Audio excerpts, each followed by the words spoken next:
Nos enlazamos con José López Zamorano, él es corresponsal de Notimex en Washington, donde las cosas se ponen hoy más que nunca candentes. Muy buenos días, José, ¿cómo estás? ¿Qué tal, Omar? Buenos días, Pati. Dinos, hoy puede dar un giro hacia las tendencias de manera ya clara ante el debate que se va a presentar esta noche allá en los Estados Unidos.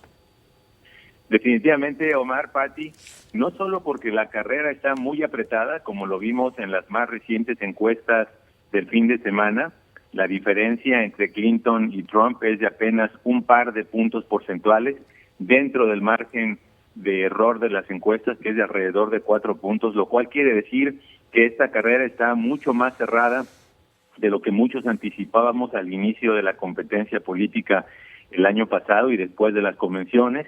Esta brecha se ha estado cerrando y definitivamente hay un porcentaje importante todavía de electores que no han tomado una decisión. Estamos hablando de alrededor del 20% del electorado probable. Todavía no decide si votará por Trump o por Clinton. Como sabemos, son dos de los candidatos presidenciales más impopulares de la historia. Incluso aquellas personas que los apoyan no están demasiado entusiasmados con salir a votar. De allí que este debate puede ser decisivo.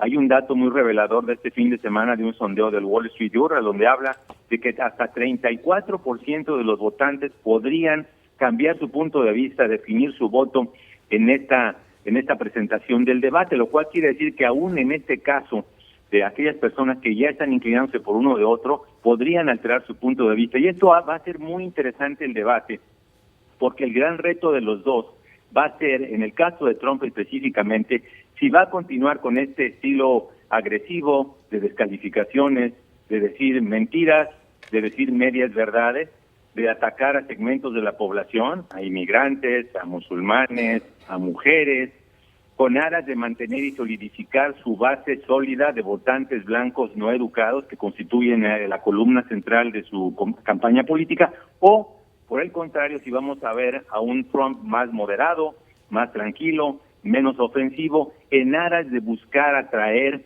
a su campaña a todos estos votantes que están muy alejados de él, especialmente las minorías, las mujeres con grados universitarios, los ancianos, muchos jóvenes también con título universitario que están alejándose de su campaña. En el caso de Clinton, sabemos también que tiene varios negativos, tiene un déficit de credibilidad entre amplios segmentos del electorado, aunque tiene, por ejemplo, la mayoría del voto latino, alrededor del 70%, no ha logrado ampliar esa base de apoyo en relación con el respaldo que tuvo Barack Obama en 2008 y 2012 de los latinos.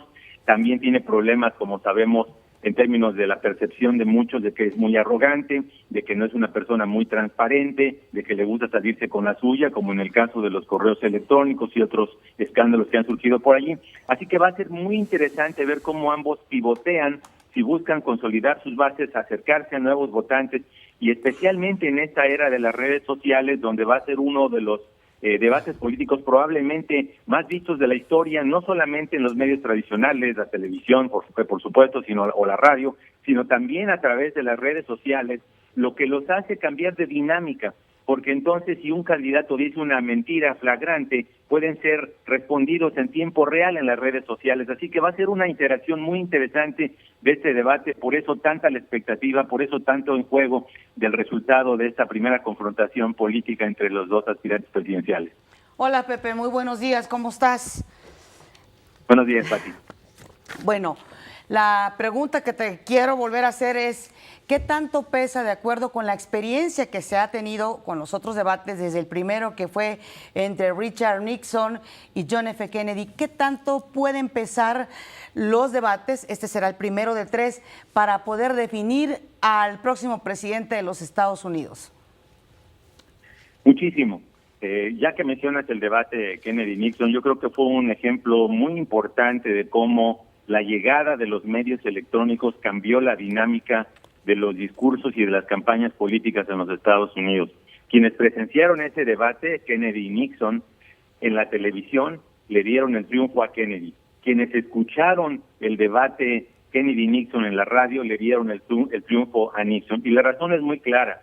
En la televisión, Kennedy apareció en ese debate como una persona muy compuesta, con el control de la situación, conocedor de los temas, mientras que vimos en la televisión a Richard Nixon, ahora que podemos verlo por documental, vimos a Richard Nixon sudando, preocupado, con una cara de molestia, impaciente, algo que no se percataron quienes siguieron el debate por la radio. Definitivamente esto fue visto por muchos expertos como un cambio importante que le dio la victoria muy cerrada. Hay que recordar, fue una de las elecciones más cerradas en la historia al demócrata John F. Kennedy, y que de alguna manera marcó lo que va a ser la dinámica de las campañas para adelante.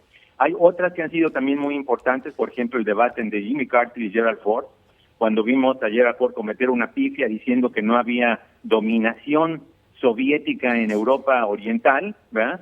Vimos también el debate de Reagan contra Walter Mondale, donde quería hacer Mondale una burla de la edad de Reagan, que fue en ese momento era el candidato más viejo en llegar a la presidencia, y con una simple broma, Ronald Reagan le dijo, bueno, yo prometo en esta elección no hacer el ridículo de la inexperiencia de mi contrincante. Ha habido otros debates donde esto ha sido importante, por ejemplo, uno que muchos toman como un caso paradigmático de lo que no se debe hacer en un debate fue el debate entre Albert Gore y George W. Bush.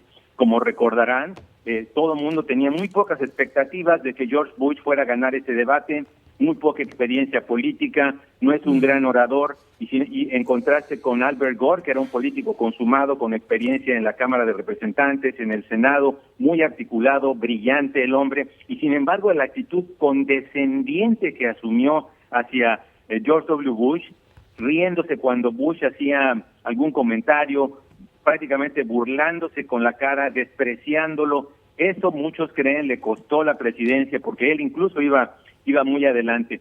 Y no vayamos muy atrás para comparar también los debates de Hillary Clinton. La señora, cuando buscaba el Senado de Nueva York, recordaremos, contra el republicano Rick Lacio, iba detrás en las encuestas. Y sin embargo, en el debate, Rick Lacio asumió una actitud amenazante, donde la impugnó, la emplazó a que firmara un documento en público en ese momento, y eso todos concuerdan fue un parteaguas de la elección. Así que va a ser muy interesante esa dinámica, porque si el señor Trump decide asumir su posición agresiva, descalificadora, con mentiras hacia una mujer en la tribuna, muy probablemente eso resulte contraproducente, pero por otra parte también, si Hillary Clinton se dedica a contraatacar las mentiras de Donald Trump, muy probablemente no logre penetrar con su mensaje para poder ampliar la base de demócratas que requiere para ganar la nominación, la presidencia en noviembre 8. José López Zamorano, como siempre, de verdad, muchas gracias por este reporte completo. ¿Quién mejor que tú, con tanta experiencia, para darnos exactamente la justa dimensión de lo que se está viviendo con estas elecciones allá en los Estados Unidos? Y seguramente este primer debate será visto por millones de personas en todo el mundo. Un abrazo hasta Washington, Pepe.